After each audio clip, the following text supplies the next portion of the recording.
Check time, magto 12. Kali-deliver lang. Dispute 720060334094. Okay, kararating lang. Buksan natin. Hindi daw nagana ang modem. Try natin. May plastic pa. Okay. May plastic. May original packaging.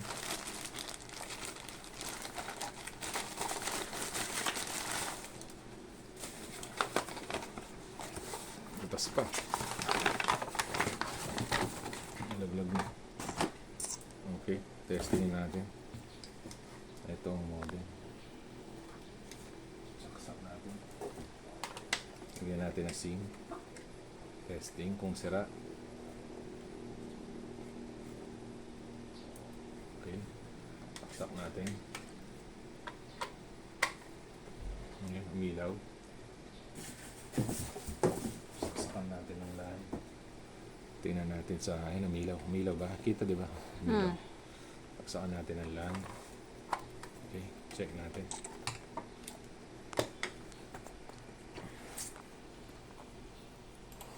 Wait lang natin mag-reboot ang modem. Magka-signal.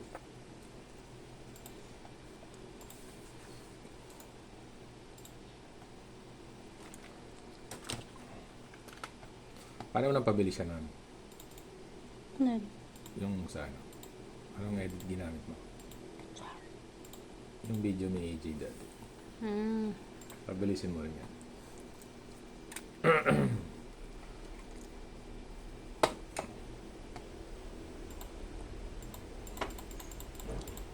Milo na ba?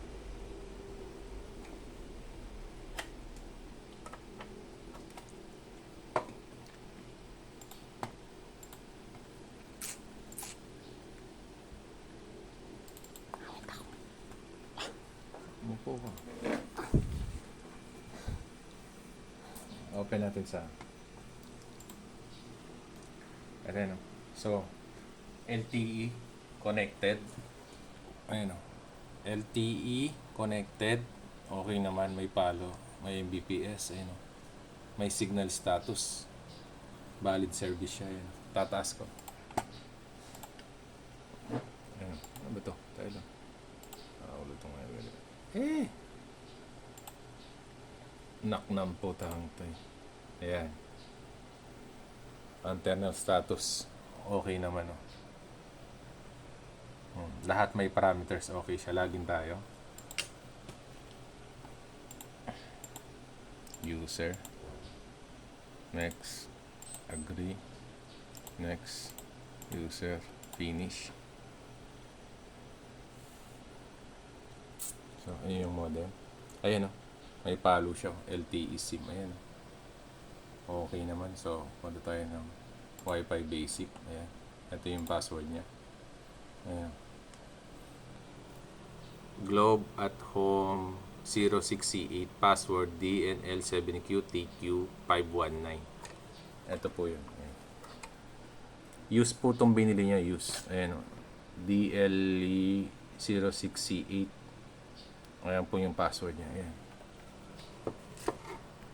519. Sa yung cellphone ko. Ay, gamit mo pala, no? Ayan. So, working naman siya. Ayan din yung password niya. Sabi niya, hindi daw makakonect sa password. Try natin kung hindi makakonect. Ito yung cellphone ko. Pag-view mo dito. Ito yung pangalan niya. Globatom 0678. Kukonect ako.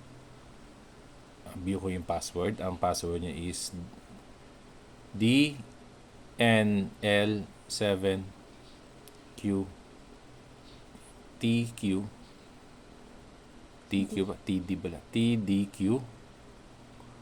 519. Tingnan natin kung hindi magko-connect ha. Ayan, i-connect ko na.